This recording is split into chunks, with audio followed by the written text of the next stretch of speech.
अस्सलाम वालेकुम रहमतुल्लाह। प्यारे बच्चों, आज हम नाइन्थ क्लास की ये सीरीज़ स्टार्ट कर रहे हैं बिल्कुल बुक से ना। तो इसका जो पहला चैप्टर का जो पहला टॉपिक हमने सेलेक्ट किया है वो है बायोलॉजी का इंट्रोडक्शन और इसकी ब्रांचेस। तो आज हम देखते हैं कि इसमें बायोलॉजी है क्या और इसकी ब्रांचेस कितनी हैं और उनके जो है ना बेसिक डिटेल क्या है। सबसे पहले आपको ये पता होना चाहिए कि bio is the branch of science. तो पहले बच्चों को साइंस की डेफिनेशन पता होनी चाहिए। साइंस जो है ना बच्चों, ये दो चीज़ों का नाम है। Knowledge gain through observation and experiment.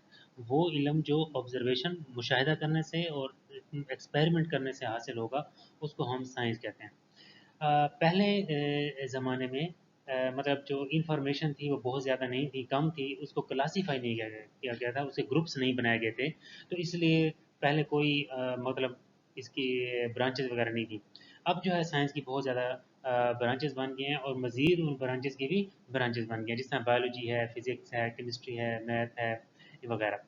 तो जो साइंटिफिक नॉलेज है बेसिकली ये एक वक्त के साथ साथ बंदे की लोगों की जो मेहनत होती है वो इकट्ठी होती जाती है और इल्म जो है वो बढ़ता जाता है।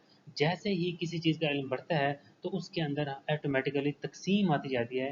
उसको तकसीम कर देते हैं, ये फ़लाँ चीज़ के बारे में है, ये फ़लाँ चीज़ के बारे में है। तो उससे इल्म हासिल करना भी आसान होता है और चीज़ों को आइडेंटिफाई करना, पहचानना भी आसान होता है, समझना भी आसान होता है। इसमें जो बायो है, बायो का लफ्ज़ जो है बेसिकली बायोलॉजी तो स्टडी ऑफ लाइफ है, लेकिन बायो का जो मतलब है ना लाइफ, ठीक है। और लोगो कहते हैं या लॉजी कहते हैं डिस्कशन को या स्टडी को, ठीक है। तो biology it is the study of life. Simple अगर आप इतना भी याद रख लें तो इसको हम बायोलॉजी कहेंगे। Biology is the study of life. तो इसकी काफ़ी सारी ब्रांचेस हैं। उनमें जो मेन है, एक ज़ूलॉजी है। ज़ू आप देखते होंगे चिड़ियाघर को ना। तो चिड़ियाघर में क्या होते हैं, एनिमल्स होते हैं। तो zoology is the study of animals. इस तरह बॉटनी जो है ये स्टडी ऑफ प्लांट है। इस तरह जो माइक्रोबायोलॉजी है, माइक्रो कहते हैं छोटी चीज़ों को और बायो कहते हैं जिंदा चीज़ों को।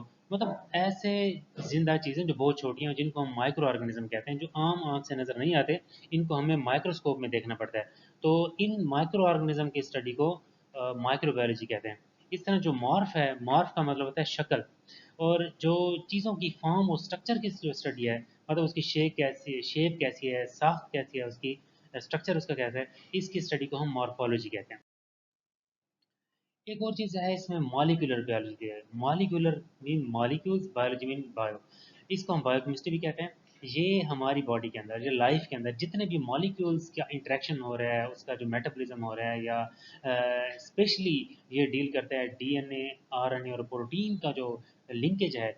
मतलब डीएनए से हमारी मालूमात कैसे प्रोटीन में कन्वर्ट होती है, उस चीज़ को मॉलिक्यूलर बायोलॉजी कहते हैं। एनाटॉमी जो है ये इंटरनल स्ट्रक्चर को कहते हैं। हिस्टो का मतलब बच्चों टिश्यू होता है। हमारी बॉडी मुख्तलिफ किस्म के टिश्यू से मिलकर बनी हुई है। उन चार बड़ी इंपॉर्टेंट हैं, एपिथेलियल टिश्यू है, कनेक्टिव टिश्यू है, मस्कुलर टिश्यू है, नर्वस टिश्यू है।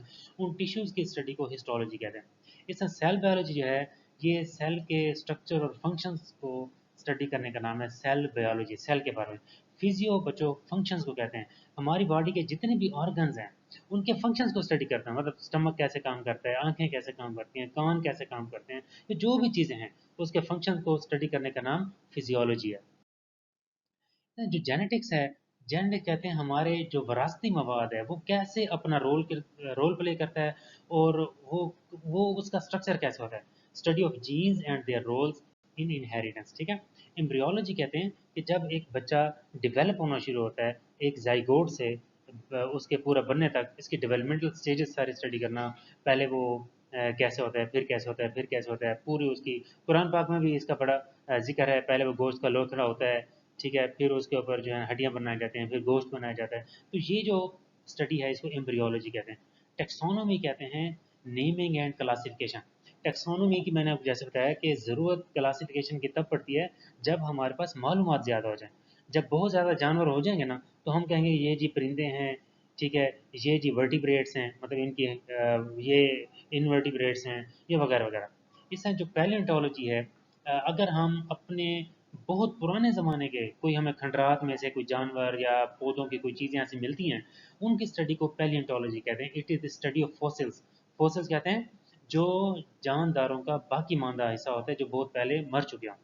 एनवायरमेंटल बायोलॉजी जो है, ये हमारे ऑर्गेनिज्म और इन्वायरमेंट के दरमियान जो इंटरेक्शन है, इसको हम एनवायरमेंटल बायोलॉजी कहते हैं। इस तरह सोशल बायोलॉजी है, इसमें हम सोशल बिहेवियर ऑफ एनिमल जो है ना स्टडी करते हैं। इसको हम सोशो बायोलॉजी कहते हैं। अब इसमें एक चीज़ दिया पैरासाइटोलॉजी। पैरासाइट्स कहते हैं ऐसे जानदार जो दूसरे जानदारों पर रहें, उनसे खुराक हासिल करें और उनके अंदर बीमारियां पैदा करें। इनको हम पैरासाइट कहते हैं और इनकी स्टडी को हम पैरासाइटोलॉजी कहते हैं। ठीक है, ये parasites organism that take food and shelter from living host and return harm them. ठीक है, इसमें बायोटेक्नोलॉजी है। इसका ये फायदा है कि जानदारों को इंसानों के फायदे के लिए इस्तेमाल करना। ठीक है, it deals with the practical application of living organism to make substance for the welfare of mankind. मतलब ये कोई भी हम माइक्रो ऑर्गेनिज्म को या कुछ जानदारों को हम जब इंसानों के फायदे के लिए इस्तेमाल करेंगे, इस स्टडी को बायोटेक्नोलॉजी कहेंगे और इसमें भी अलग डिग्री होती है। इस तरह इम्यूनोलॉजी जो है इम्यून सिस्टम से है। It is the study of immune system. ये कि हमारा इम्यून सिस्टम जो है ये ऐसा सिस्टम है जो हमें बीमारियों के खिलाफ बचाता है। तो उसके अगेंस्ट उसके लिए स्टडी करना, उसके पार्ट स्टडी करना, उसका तरीकाकार स्टडी करना कि ये कैसे काम करता है, और उसके लिए हम मुख्तलिफ ड्रग्स और मुख्तलिफ वैक्सीन जो हम यूज़ करते हैं, ये भी सारे इम्यूनोलॉजी का हिस्सा हैं। एंटोमोलॉजी कहते हैं स्टडी ऑफ इंसेक्ट्स। ये जो कीड़े मच्छर मक्खियाँ, क्योंकि मच्छरों से मक्खियों से और बहुत सी सारी ऐसी चीज़ें हैं जिनसे बीमारियाँ फैलती हैं और जो हमारे लिए मुख्तलिफ किस्म के काम भी आ सकते हैं, इसकी स्टडी को हम एंटोमोलॉजी कहते हैं। फार्माकोलॉजी, फार्मेसी जो है, फार्मा ड्रग्स को कहते हैं, दवाइयों को कहते हैं। तो study of drugs and there effects on systems of the body, इसको हम कहते हैं फार्माकोलॉजी। मतलब दवाइयाँ और दवाइयों के हमारी बॉडी पे क्या असर आते हैं। फिर आ जाता है कि हमारी जो सिर्फ बायोलॉजी है ये अकेले नहीं काम करती, इसको बहुत सारी और चीज़ों की ज़रूरत पड़ती है। फ़र्ज़ किया मैं कहता हूँ कि एक बंदा जो टीचर है, उसको किसी चीज़ की ज़रूरत नहीं पड़ेगी, उसको कपड़े चाहिए, वो जो है ना क्लॉथ वाले के पास जाएगा। उसको हो सकता है बर्तनों की ज़रूरत पड़े, इस तरह मुख्तलिफ उसको हर चीज़ की। इस तरह बायो है, इसको भी मुख्तलिफ फील्ड की ज़रूरत पड़ती है। इसको हम इंटर डिसिप्लिनरी जो है ना साइंसेस कहते हैं। अब अगर हम फ़र्ज़ किया एनिमल्स की मूवमेंट चेक करें, तो आपको पता है मूवमेंट की जो स्टडी है वो फिजिक्स में स्टडी की जाती है, लेकिन अब एनिमल मूव कर रहा है तो इसलिए हम इसको बायोफिजिक्स कहेंगे। ठीक है, बायोफिजिक्स क्या है? It deals with the study of principles of physics which are applicable to biological phenomena. मतलब एक जिंदा चीज़ों पे फिजिक्स के कौन से असूल जो हैं इम्प्लीमेंट होते हैं, उसको हम बायोफिजिक्स कहते हैं। जिंदा चीज़ों पे फिजिक्स की इम्प्लीमेंटेशन। इसमें बायोकेमिस्ट्री है कि जो हमारे अंदर केमिकल प्रोसेसेस हो रहे हैं, जो केमिकल रिएक्शंस हो रहे हैं जिंदा चीज़ों में, उनकी स्टडी को हम बायोकेमिस्ट्री कहते हैं।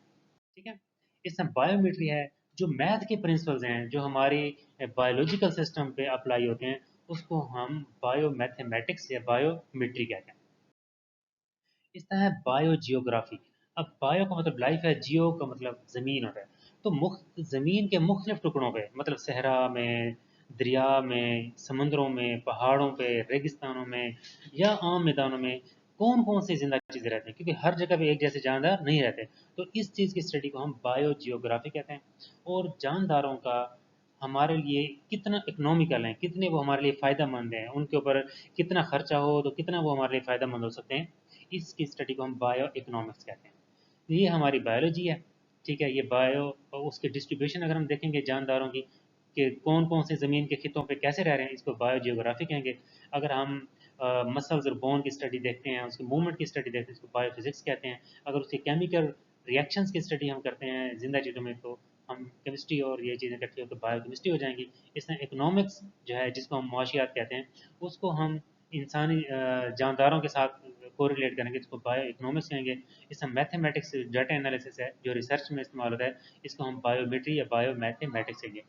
तो ये थोड़ी सी ऐसी चीज़ें हैं, इसको आप पढ़ें और समझें। अगर कोई बात नहीं समझ आती तो आप पूछ सकते हैं। Thank you so much. अल्लाह हाफिज़।